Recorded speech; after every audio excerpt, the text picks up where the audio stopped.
Yes, that is it. I will be starting my 4th year officiating high school volleyball this fall. So thank you all very much for coming today to learn about some rotations and alignment. Definitely, we obviously want you to learn something today. Do I realistically think that everybody is going to leave here knowing everything there is to know about volleyball rotations? No, probably not. But I still hope that you get something out of it today. We are going to do just a quick, very basic elementary debrief kind of thing to start off with the whole group about just kind of why we have these rotations in volleyball to begin with. And then we're going to break up into groups of 4 or 5 people, and we have some various group leaders that we're going to use Army men for rotations. So that way it's a little bit more 3D, it's a little bit more realistic, and it's not a PowerPoint that we're going through, okay? Because sometimes that's hard to visualize. However, if you love PowerPoints, I know that I'm sure there are people in this world that just love PowerPoints. If you are one of those people, we have those resources. So please feel free to email anyone on the board, and we can obviously send that for you for some extra, some enrichment or whatever on the side. So let's go ahead and kind of just, this is very, very low-level brief kind of why we have rotations, and we'll get into the nitty-gritty in our groups. So first and foremost, why do we have rotations? Well, we all know that we have, this marker is rough. Can you guys see that in the back? Yeah. I am very sorry that I'm a terrible, terrible artist. Anybody picture it real quick? What is that? She's a teacher. Flag. It's not a flag. That's the net. Yeah, okay, it's a volleyball court. It's a So, SpongeBob. SpongeBob, there you go. I agree with that. So, I was a teacher and my poor students somehow made it. I don't know how. But anyways, so we all know that, in junior high, we start off with a little bit of something like that, right? And then when we get into upper levels, it doesn't look anything like that. Darn it, that makes our life a little bit harder. But essentially, the rule states that everybody in the front row has to have 1 foot closer to the center line than their corresponding back row player. It also says that these positions have to have 1 foot closer to the sideline than their corresponding player over here. That's essentially what the rule says as far as if a rotation is legal or illegal, okay? So we need to have that in the back of our mind when we are going over rotations to determine if they are legal or illegal. But I think the majority of what I want you guys to get out of this evening is why are they positioned how they're positioned? Because if you understand the why, it's a lot easier to figure out what they're doing and if it is legal. Okay? So, for example, you've got some key players that you need to really focus on as far as rotations are concerned. One of them is really obvious. She's wearing a different colored jersey. The Libro, absolutely. So we have Army men. We have 5 of them are going to be green, and then the other one is going to be a different color. So clearly contrasting, right? So that Libro, their primary job is to do what? To pass. They're defensive specialists, right? So on the court, it's usually pretty easy to figure out who the Libro is, other than the fact that their jersey is a different color. The other reason is that they're usually about that tall, right? They can get really low to the ground, okay? Can anybody tell me who do they usually replace in the lineup? Which position do they usually play? The middle, right? Because the middle girls are going to be which ones? What kind of characteristics? Tall. Extremely tall. So your middle girls are the ones that usually play front row only because they block like crazy all across the net. But because they are so tall, it makes defense a lot more difficult on them. So this is why we have this Libro position. Her position is to pass. So what that means in rotations is that, first of all, she's always back row. You always know that if the Libro is in, she's back row. If she's in a front row position, then we know that that's not okay. The second thing is we know that she wants to be in the passing rotation.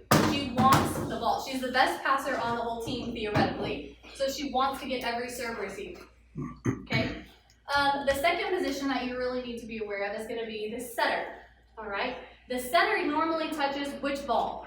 The second ball, right? Because she's the one that's going to set it. There we go. She's a setter. She's going to set the ball so that we can get a kill. Okay? And because she's going to be taking that second ball, that means we don't want her in the passing rotation. Because if she takes the first ball, then she cannot, obviously, get the second ball. So if the setter is back here, as we're going to talk about here in just a second, what we could possibly do is take this front row player and move her back, so that way if the ball does come in this vicinity, this girl can take that pass, and then the setter is free to still get that second ball to set. Does that make sense? Okay, so that's something that we're also going to be aware of. Anytime the setter is back row, we need to take her out of the passing rotation because we don't want her to pass. All right. Then we've already talked about the middles, the liberos. Really, once you have those 3 players down, then you're halfway done, right? So that's kind of just a really brief, very brief, like I said, overview of what we're going to be looking for. So we're going to take these army men, your group leaders are. Yay, you guys showed up. Okay.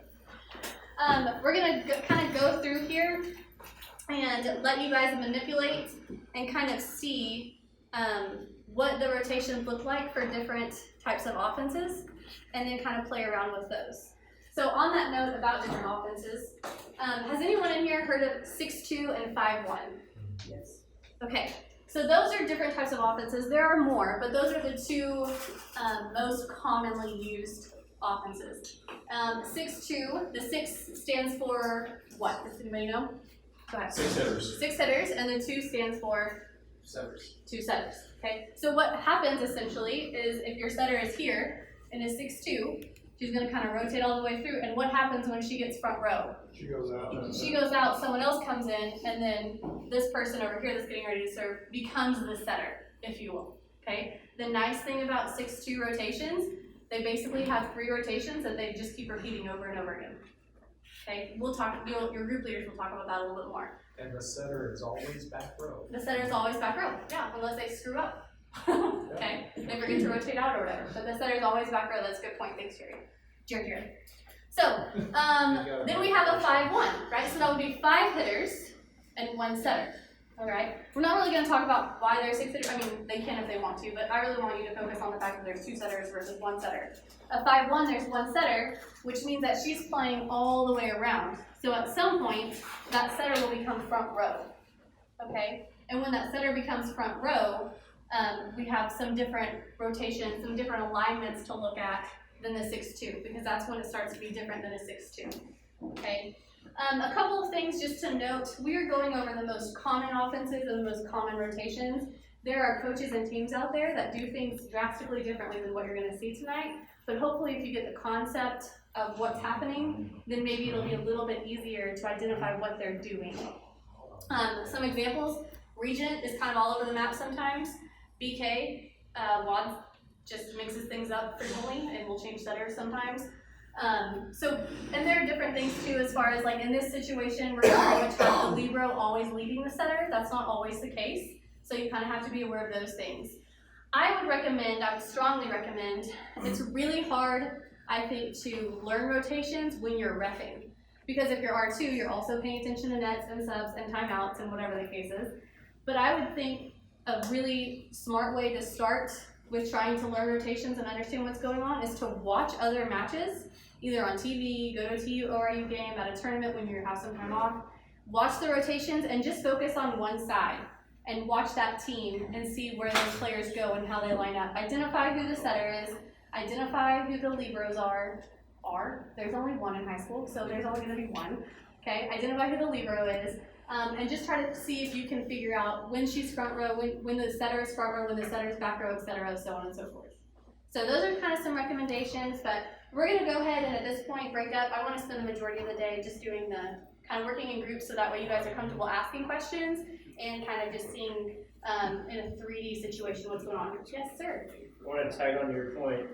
If you will get a hold of me anytime that I'm roughing at ORU or TU, you're welcome to come and we can talk about this pre-match if I know you're going to be there. Fair enough?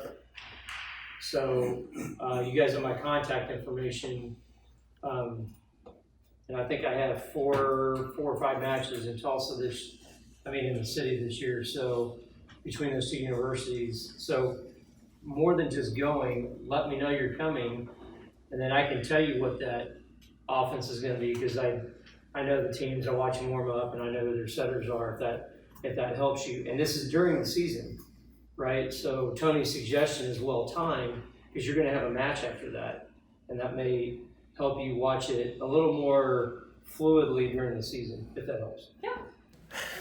Let's do this. I'm gonna orient all day like this is my net. So you guys orient the same way. In junior high, what do you think we're gonna see? Yeah, right there. And the ball is gonna be served, and it's gonna hit right there, and who's gonna get it? Nobody. Are they gonna, they're not going to move, right? This is easy. This is what you're going to see as a first year official. Coach knows enough to know to put them in 6 spots, and the girls know enough to go stand there. And if it doesn't come right to them, they go like this. Why didn't you get that? And you're looking at me going, why didn't you get that? And the ball's gonna land right there. So we're going to take my libero off. We're going to move her over. Now, this is my middle, right? So my libero goes in for my middle. She moves over. This is the opposite. This is my other hitter. Other middle's back in. Okay? So we don't want her to take the first ball. So what we're going to do is push her to the net, right? So we've got an empty spot. She can take it. Now, she has to stay in front of who? And what do you mean by leading or trailing? She's leading here. Okay. But some teams, it's on. Setter, we're getting kicked out. We just got kicked out. Somebody's gonna use it. We were given permission to use it. Well,